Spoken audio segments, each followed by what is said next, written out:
Hello et bienvenue dans cette nouvelle vidéo. Aujourd'hui, on va parler du fait de se spécialiser, de se nicher quand on veut justement créer des objets de ses mains et les vendre. Est-ce que c'est une obligation? Est-ce que c'est vraiment quelque chose qui nous aide à réussir? On va étudier ce sujet aujourd'hui. Déjà, avant de commencer, c'est important de comprendre qu'est-ce que c'est qu'une niche, qu'est-ce que ça veut dire finalement se spécialiser avec ses créations. Se spécialiser, ça veut dire qu'on va aller faire des créations dans un domaine, un type de création qui va être très spécifique, là où il y a finalement peu de compétition. Souvent, quand on dit niche, c'est vraiment ça auquel on pense, c'est aller créer quelque chose de tellement spécifique qu'en fait il y a peu de gens en quantité, en nombre, donc il y a peu de compétition, peu de créatrices, créateurs qui proposent la même chose, exactement. Ça veut dire ça en fait, se spécialiser, être dans une niche. Donc être dans une niche finalement, c'est comme si on pensait être un peu seul sur le marché, c'est-à-dire que oui, on propose des créations, mais on propose ce type de création spécifique et donc il n'y a pas grand monde qui propose ça comme nous. Un exemple typiquement que je vais vous mettre à l'écran, c'est, je suis tombée dessus d'ailleurs il y a quelques jours sur Instagram par hasard, c'est une créatrice qui fait de la décoration très poétique, léger, floral sur des crânes d'animaux.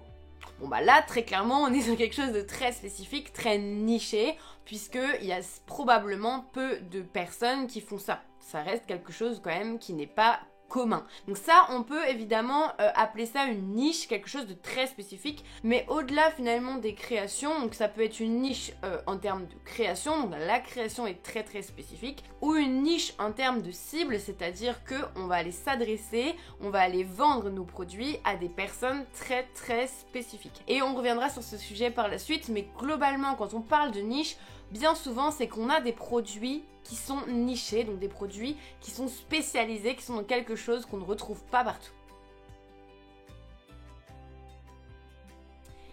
Aussi, pour bien comprendre un petit peu de quoi on parle, il est aussi intéressant de comprendre pourquoi en fait on n'arrête pas d'entendre ce terme, pourquoi on n'arrête pas d'entendre parler de niche, justement, du fait de se spécialiser. La première raison en fait c'est que beaucoup de personnes mettent en avant quand on a un business en ligne, une boutique en ligne ou même une boutique tout court, le fait de devoir aller se référencer, c'est-à-dire être visible quelque part dans un annuaire parmi d'autres gens. Et donc le référencement, que ce soit sur Google, sur Etsy notamment, ça fonctionne avec des mots-clés. Et évidemment que ça fonctionne avec des mots-clés du style combien de fois ce mot-clé est recherché et quelle compétition il y a sur ce mot-clé. C'est les deux critères à prendre en compte, le plus logique en premier pour voir justement comment faire pour réussir à être visible, pour sortir son épingle du jeu. Ce qui fait que dans cette logique-là, dans la logique d'être référencé, que ce soit sur Google quand les gens vont taper par exemple le type de produit que vous fabriquez, ou sur Etsy, des marketplaces comme ça. L'idée c'est de réussir à se référencer, donc réussir à tirer son épingle du jeu dans l'annuaire en termes de mots-clés de recherche.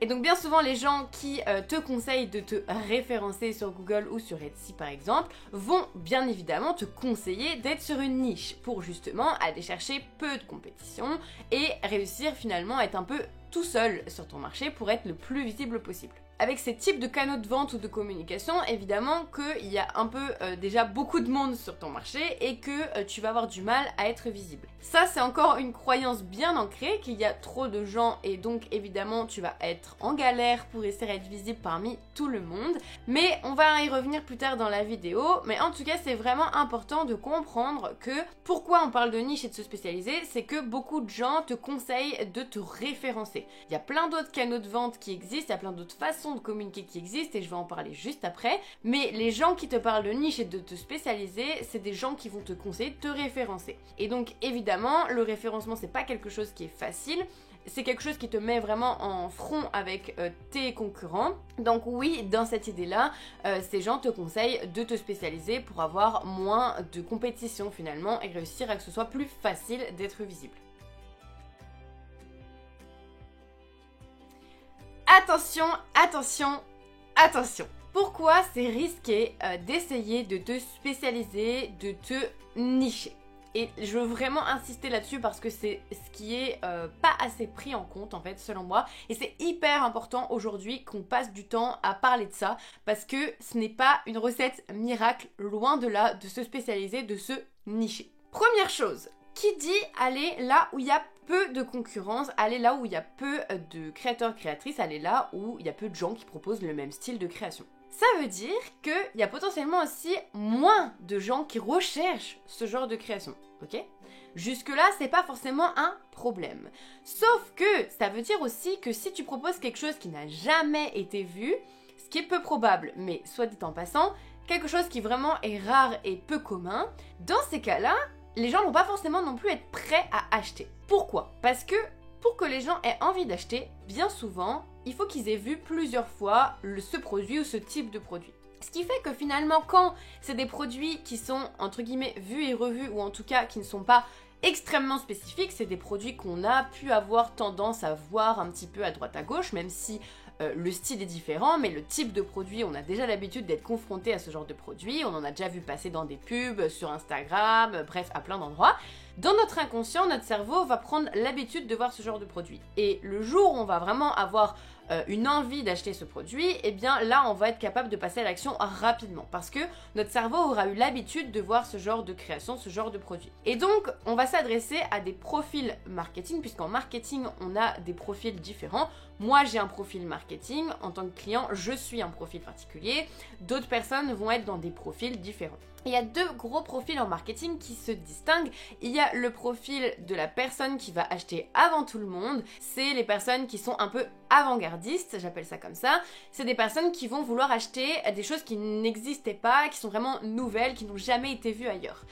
Et il y a un autre profil, un autre type de personnes qui sont les gens qui, eux, par contre, pour pouvoir acheter, pour pouvoir passer à l'action, ils vont devoir être rassurés et ils vont devoir savoir qu'il y a d'autres gens qui ont déjà acheté ce genre de produit, ce genre de service. C'est vraiment valable dans les deux cas si on vend des produits ou des services. Et bien la nouvelle importante que je voulais t'annoncer aujourd'hui, c'est que les personnes qui sont type avant-gardistes et qui achètent des produits avant tout le monde, des choses qui n'ont jamais été vues, qui n'ont aucun souci à passer à l'action, même si jamais personne n'a acheté chez cette entreprise, chez cette créatrice, etc., c'est des gens qui sont très peu nombreux. Majoritairement sur cette planète, nous sommes et nous faisons globalement tous partie d'une catégorie de personnes qui achètent qu'à partir du moment où on a vu qu'il y a d'autres personnes qui ont aussi acheté ces produits chez cette entreprise ou en tout cas ce type de produit-là en question. Ce qui fait que tu t'ajoutes un petit peu de difficulté parce que ok tu es sur une niche, ok tu proposes des choses qui n'ont jamais été vues, d'accord, sauf que du coup tu vas t'adresser à des gens qui n'ont jamais eu l'habitude de voir ce genre de produit, sauf que pour réussir à vendre tes créations, il va falloir que tu arrives à être visible auprès de ces personnes-là très spécifiques qui sont des avant-gardistes et ils sont en plus peu nombreux. Ça rajoute quand même du coup un peu de complexité au niveau du boulot qu'il y a à faire en termes de communication. Ce qui fait que du coup, finalement, faire de la communication et du marketing n'est pas forcément plus évident, et c'est même, je dirais, l'inverse, quand on a un produit justement qui est peu commun, qui n'a pas été vu assez souvent, et du coup, qui va être un petit peu difficile de mettre en avant, et surtout difficile de faire convertir les gens en acheteurs, puisque peut-être que ça va intriguer les gens, peut-être que les gens vont s'abonner à ton compte Instagram, vont liker tes photos, etc. parce que c'est des choses qu'on n'a pas souvent vues, c'est des choses très spécifiques. Est-ce que ça veut dire que les gens vont passer à l'action rapidement ? Tu leur as bien compris que limite ça va même être un peu plus compliqué pour toi. Ensuite, on a tendance à voir ça, le fait de se spécialiser, de se nicher, comme une sorte de solution miracle, en mode ok, j'arrive pas à vendre parce que mes créations sont trop communes, on voit un peu ça partout. Du coup, je vais me spécialiser, je vais créer des choses qu'on n'a jamais vues, en tout cas je vais essayer, pour que du coup j'arrive à vendre ça rapidement. Et non, ce n'est pas une solution à tout, ce n'est pas une solution miracle. Quoi qu'il arrive, si ton produit n'est pas de bonne qualité, s'il n'a pas été fabriqué avec le cœur et si tu communiques pas bien dessus, même si tu fais un produit différenciant, ça va pas marcher. C'est pas parce que tu fais un produit différenciant que ça va tout régler comme problème et que, comme par magie, tes créations vont se vendre. Tu commences à comprendre, je pense, que finalement, c'est pas si simple que ça et limite, ça te rajoute même un petit peu de difficulté de te spécialiser dans ton artisanat, dans tes créations. Pourquoi c'est risqué aussi de te spécialiser ? Eh bien, comme j'ai commencé un petit peu à te le dire, puisque tu vas créer finalement pour une raison spécifique qui est de te spécialiser, de créer quelque chose qui n'a jamais été vu. Et tu risques en fait de t'éloigner de ce qui te fait toi du bien, de ce qui te passionne toi et de ce que tu as envie de créer avec le cœur. Et oui, ça fera peut-être un petit peu gnangnan de voir ça, sauf que c'est la réalité. Tu es une créatrice, tu as lancé ta marque pour faire des choses de tes mains. On n'oublie pas ça, c'est-à-dire que si tu perds cette passion, cette envie de créer pour le plaisir de créer, que tu commences à créer uniquement pour résoudre cette problématique de spécialisation, pour essayer de trouver des choses qui n'ont jamais été proposées, pour répondre à des critères de recherche où il y a peu de compétition, etc. Eh ben le risque c'est que tu perdes l'envie de créer, que tu perdes ta passion et finalement que ton entreprise elle dure clairement pas très longtemps. Donc attention à ça, ne pas perdre la raison pour laquelle tu as créé ton activité et ce qui t'anime, ce qui te fait vibrer, ce qui te donne vraiment du baume au cœur quand tu crées, quand tu fabriques. Aussi, pourquoi c'est hyper risqué de te spécialiser finalement? Parce que tout simplement, si tu te bases par exemple sur des critères de recherche, tu verras qu'il y a plein de vidéos YouTube qui te conseillent de faire ça, si tu veux te nicher ou te spécialiser, de chercher les mots-clés qui sont tapés par les gens, les mots-clés spécifiques qui sont tapés par les gens. Donc par exemple, bijoux, oui, mais bijoux avec quoi comme mot derrière? Des trucs pour que ce soit vraiment spécialisé. Le risque en faisant ça, c'est justement, eh bien, d'être très court-termiste dans ta vision. Puisque moi, ma vision du business, ma vision de l'entrepreneuriat, c'est toujours de viser le long terme. Parce que c'est clairement ce qui est le plus rentable et ce qui fonctionne. Être court-termiste, c'est-à-dire vouloir des résultats tout de suite, maintenant, et avoir une vision très courte dans le temps, ça n'amène à rien de bon. Peut-être que tu auras des résultats à court terme, encore une fois, mais sur le long terme, ton activité, elle va soit plus te plaire, soit tu vas t'éparpiller, soit tu vas faire fausse route, tu vas devoir tout rechanger comme stratégie. Bref, en fait, ça ne t'amène à rien de bon de viser du court terme. Il faut toujours avoir une vision un peu plus longue dans le temps pour savoir, ok, où est-ce que je vais avec ma marque, où est-ce que je vais avec mes créations, pour que tout soit clair et que ça... Voilà, que petit à petit avec le temps, ton activité se développe et surtout reste solide dans le temps. Qu'à la moindre crise, à la moindre difficulté, au moindre moment un peu difficile dans ta vie ou des choses comme ça, ton entreprise elle se casse pas la figure. L'idée c'est quand même qu'elle reste bien solide et bien stable.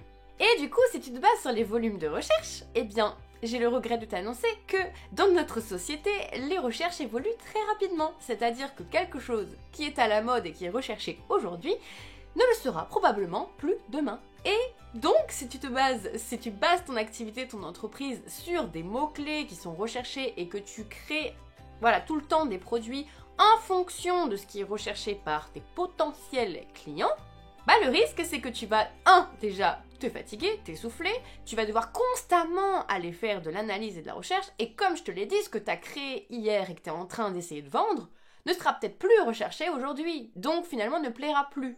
Donc finalement, tu recommences encore et encore comme un hamster dans sa roue à tout le temps essayer de retrouver les nouvelles idées pour plaire à tes clients. Je sais pas si tu commences à comprendre, mais c'est quand même un peu fatigant, pas forcément basé sur des bonnes énergies, et comme je te l'ai dit, c'est très court-termiste comme vision. Et aussi, ça peut avoir un autre impact, le fait de constamment essayer de plaire aux gens et d'aller chercher des créations, des mots-clés spécifiques, d'aller essayer de se spécialiser dans ces créations à chaque fois qu'on crée des nouveaux produits. Eh bien, le risque, c'est que tu t'éparpilles. Et oui, c'est le premier risque auquel font face toutes les créatrices, c'est de s'éparpiller. On est des créatifs, on a bien souvent beaucoup d'idées dans notre petit cerveau, de choses qu'on a envie de mettre en place, d'idées de communication, d'idées de création, d'idées de nouveaux... Et voilà, on a souvent plein d'idées. Et le truc, c'est que si justement tu te bases sur le fait de te spécialiser et que tu vas essayer de chercher des produits vraiment très spécifiques que les gens cherchent, etc., bah le risque, c'est que tu vas tomber sur « Oh, mais il y a ce mot-clé-là! Oh, mais il y a aussi ce mot-clé-là! Oh, mais il y a aussi ce mot-clé-là! Ah, mais il y a aussi ça! » Et en fait, le truc, c'est que tu vas vouloir tout faire, tu vas vouloir tout proposer, et tu vas perdre la qualité, tu vas éparpiller ton temps un peu partout, tu vas éparpiller tes actions. Finalement, tu vas peut-être même créer une boutique en ligne avec plein de produits différents. Ok, ils vont être hyper spécialisés, mais ils vont pas être cohérents entre eux, et tu vas perdre en fait tout ce qui est important en marketing, en communication et en vente pour que ton client soit en confiance, il sache exactement ce que tu proposes et il ait envie d'acheter. Donc vraiment, s'éparpiller pour ça, c'est vraiment le gros risque aussi. C'est de se dire, ok, à chaque fois je vais aller regarder ce qui est recherché par les gens très spécifiquement, très spécialisé, et je vais aller créer que des choses ultra spécialisées. Et du coup, quand on commence à rentrer un peu dans ce truc-là, eh bien oui, on peut avoir plein d'autres de nouvelles idées, mais attention. Si on avance un petit peu dans la réflexion, On se dit, oui, mais généralement, on veut se spécialiser, on veut se nicher, parce qu'on pense qu'il faut être différent des autres créatrices, se démarquer des autres créateurs, créatrices. J'ai d'ailleurs fait une petite vidéo YouTube à ce sujet, je la mettrai en haut, mais c'est, oui, effectivement, un besoin. Est-ce qu'on a besoin de se différencier des autres créateurs, créatrices? Oui, bien évidemment. Est-ce que ça doit passer par de la spécialisation et ultra nicher son entreprise, son activité, ses produits? Pas forcément. Déjà, la première chose qu'on oublie, c'est que tu fais des créations de tes mains. Donc, tu fais partie du domaine de l'artisanat. Donc, c'est toi qui fabriques de tes mains. Et ça fait toute la différence parce que tu es unique. Hein, on va pas commencer à faire une leçon de développement personnel, mais tu es unique. Chaque être humain est unique, avec sa propre personnalité, avec ses propres envies, avec ses valeurs, avec ses croyances, avec ses combats, avec ses... Bref, tu es unique en fait. Et simplement le fait d'être toi, d'assumer qui tu es, d'assumer ce que tu veux, d'assumer là où tu veux emmener ton entreprise, suffit à te démarquer. Et t'as pas besoin de te démarquer avec des créations ultra spécifiques pour réussir à justement avoir une différence. Parce qu'évidemment que les clients doivent savoir pourquoi ils vont acheter chez toi plutôt que chez une autre. Oui, ça c'est un fait, il faut se différencier quelque part. Mais la façon dont tu vas te différencier, c'est pas forcément sur tes produits finalement. Tu peux très bien proposer des produits qui sont classiques, qui sont dans un style qui est déjà vu, etc. Mais à partir du moment où tu y ajoutes ta touche personnelle ou aussi dans ta communication, dans tes stratégies, tu attires les bonnes personnes et que tu fais en sorte d'assumer qui tu es toi, tes valeurs, ce que tu veux, ton pourquoi, etc. C'est ça qui va te différencier. Et ça, en fait, tout ce que j'ai énuméré à l'instant, ça crée ce qu'on appelle un univers de marque. Et tu as dû souvent entendre ce terme d'image de marque, d'univers de marque, d'univers créatif. Et oui, évidemment, c'est ça qui va faire que tu vas te démarquer, qui va faire que les gens vont avoir envie d'acheter chez toi et pas chez l'autre, ou chez les deux en même temps. Ça, bien souvent, ça arrive aussi. C'est pour ça que la compétition, en fait, finalement, c'est quelque chose de positif. Et j'en parle assez régulièrement parce que qui dit qu'il y a des concurrents qui sont sur ce domaine de création-là, ça veut dire qu'il y a des acheteurs. Et ce que tu veux, c'est qu'il y ait des acheteurs. Puisque toi, ton job, ça va être de vendre tes créations, ok? T'es pas là pour afficher dans un musée tes produits et que les gens disent « Waouh, c'est du jamais vu !» T'es là pour vendre tes produits, pour gagner ta croûte, pour faire de ton activité un business. Donc forcément qu'à un moment donné, ce que tu veux, c'est vendre. Et crois-moi que c'est super intéressant d'avoir de la concurrence parce que ça veut dire qu'il y a des gens qui sont prêts à acheter ce type de produit-là. Et oui, après, il faut réussir à tirer son épingle du jeu pour se différencier. Tu es en fait la différence dans ton activité puisque c'est toi qui fabriques de tes mains. Tu as des choses à raconter, tu as des choses à mettre en avant qui vont faire tout simplement et tout naturellement que les gens vont comprendre pourquoi ils peuvent acheter chez toi et qu'est-ce qui leur donnerait envie d'acheter chez toi et à la fois qu'est-ce qui leur donnerait envie d'acheter aussi chez les autres personnes, chez les autres concurrentes, les autres créatrices qui font peut-être des choses dans le même domaine. Après, tu peux te spécialiser effectivement sur tes créations, mais dans un niveau qui va pas être un niveau de niche. Tu peux très bien, par exemple, choisir de faire des créations qui sont dans un type de création qu'on a souvent vu, mais y ajouter une petite touche, ta propre touche personnelle. Et généralement, ça, c'est ce qui arrive avec le temps, petit à petit. On trouve ce qu'on appelle sa signature, on peut aussi souvent voir ce terme dans l'univers créatif, et ça va venir avec le temps, et tu vas finalement petit à petit trouver, oui tu vas créer ce type de produit, mais tu auras des petites choses qui vont aussi te différencier par rapport aux personnes qui fabriquent ce même type de création. Donc oui, tu te différencies déjà par toi-même, oui tu te différencies aussi dans ta communication, dans ton univers de marque, et oui tu peux te différencier dans tes produits effectivement, en y ajoutant des petites spécialités, mais tu n'as pas forcément besoin de complètement baser ton activité, tes créations, sur quelque chose qui ne s'est jamais vu. Hein, on se détend, il n'y a pas forcément besoin de ça pour réussir. Et après, je vais juste nuancer un tout petit peu le propos de se spécialiser. Comme je te l'ai dit, tu as besoin d'avoir un univers de marque cohérent, quelque chose de cohérent pour que les gens en fait aient envie d'acheter. Donc pas besoin d'ultra spécialiser tes créations, de faire des choses qui ne se sont jamais vues, etc.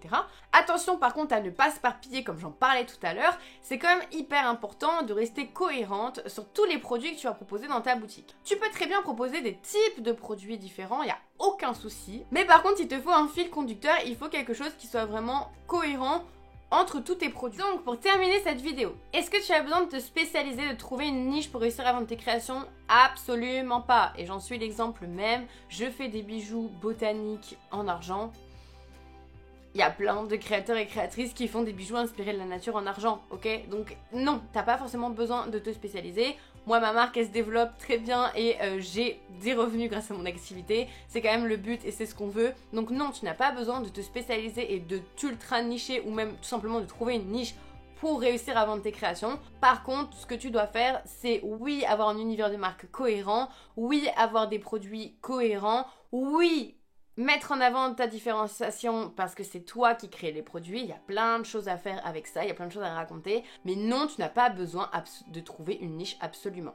Et on parlait en début de vidéo de justement réussir à se référencer, etc. C'est pour ça que moi, en fait, je ne suis pas sur ces stratégies de référencement, Google ou Etsy ou ce genre de choses. Moi, mes stratégies de communication ne sont pas basées sur ces principes-là, puisque j'estime justement qu'en fait, c'est une sorte de combat perdu d'avance, d'essayer de se référencer, d'essayer d'être visible parmi des mots-clés, etc. Puisque notre ADN, c'est justement de faire des choses de nos mains, de faire des choses avec le cœur, et qu'il ne faut pas perdre ça en vue. Et quand on essaie justement de se référencer et d'être visible dans un moteur de recherche, et bien souvent on va tomber dans ce piège justement de devoir se spécialiser, de créer pour les mauvaises raisons. Comme tu l'auras compris, en plus se spécialiser ça amène aussi plein de complexité au niveau de ta vente, au niveau de ta communication. Donc moi, ma stratégie de communication, elle n'est pas basée sur le référencement, elle est basée sur plein d'autres choses et j'en parle régulièrement dans ma chaîne YouTube, donc n'hésite pas à t'abonner, à aller regarder un petit peu les vidéos pour découvrir ce que moi j'utilise en termes de stratégie de communication. Et pour terminer cette vidéo, j'ai beaucoup parlé du fait de nicher, de se spécialiser dans tes créations, mais il y a aussi le fait de se nicher, de se spécialiser dans la cible de personnes à qui on va s'adresser. Et ça terminera, je pense, très très bien la vidéo, puisque du coup, est-ce qu'il faut se nicher et se spécialiser dans les personnes à qui on va s'adresser pour nos créations? Oui. Absolument. Donc pour réussir, est-ce qu'il faut te nicher dans tes produits, dans le visuel, le design, dans le type de produit? Pas du tout, pas forcément, et même limite, il faut mieux éviter. Mais par contre, est-ce qu'il faut se nicher, se spécialiser dans la cible de personnes à qui on va s'adresser? Évidemment, puisque c'est la clé, c'est ce qui fera que tu arriveras à être pertinent dans ta communication en t'adressant à des gens très spécifiques, pour le coup, quelque chose de très spécialisé. S'adresser aux gens qui aiment le fait main, je suis désolée, mais c'est pas suffisant. Il faut pour le coup aller vraiment te spécialiser sur le profil de gens à qui tu vas t'adresser avec tes créations. Mais ça, c'est encore un autre boulot. Voilà, j'espère que cette vidéo t'aura plu et t'aura donné plein de clés, d'informations pour essayer de comprendre du coup en quoi c'est finalement peut-être un peu risqué de se nicher dans en tout cas ces créations et en quoi c'est pas forcément une bonne idée et en quoi en plus ce n'est pas obligatoire pour réussir à vendre, à être visible, etc. Si t'as envie justement d'avoir de l'aide pour développer tout un univers de marque, quelque chose d'ultra cohérent pour mettre en valeur tes créations, pour justement essayer de se dire ok, je fabrique pas des choses complètement différentes, mais comment je vais faire du coup pour tirer mon épingle du jeu, réussir à être visible, réussir à me différencier des autres concurrents, des autres créatrices qui font des choses un peu dans le même domaine. Si tu veux du coup apprendre et savoir comment faire tout ça, eh bien n'hésite pas à rejoindre mon programme de formation, le lien est en dessous de la vidéo. Il s'appelle l'Artisan Academy, c'est une école en ligne spécialisée pour les créateurs et créatrices de produits faits main qui veulent développer les ventes de leurs créations sur internet. Je t'apprends comment faire pour créer un univers de marque, comment faire pour mettre en place une communication adaptée, stratégique. Je t'apprends comment justement cibler ta communication, comment faire pour tirer ton épingle du jeu. Je t'apprends toutes mes stratégies de communication justement qui ne sont pas basées sur le référencement et qui sont bien plus efficaces et bien plus stratégiques justement et bien plus long terme pour toi. Voilà, n'hésite pas à regarder du coup si ça t'intéresse, si tu veux t'accompagner et former à faire tout ça, l'Artisan Academy, le lien est en dessous de la vidéo. Sur ce, je te souhaite une très belle journée et je te retrouve très vite pour une prochaine vidéo.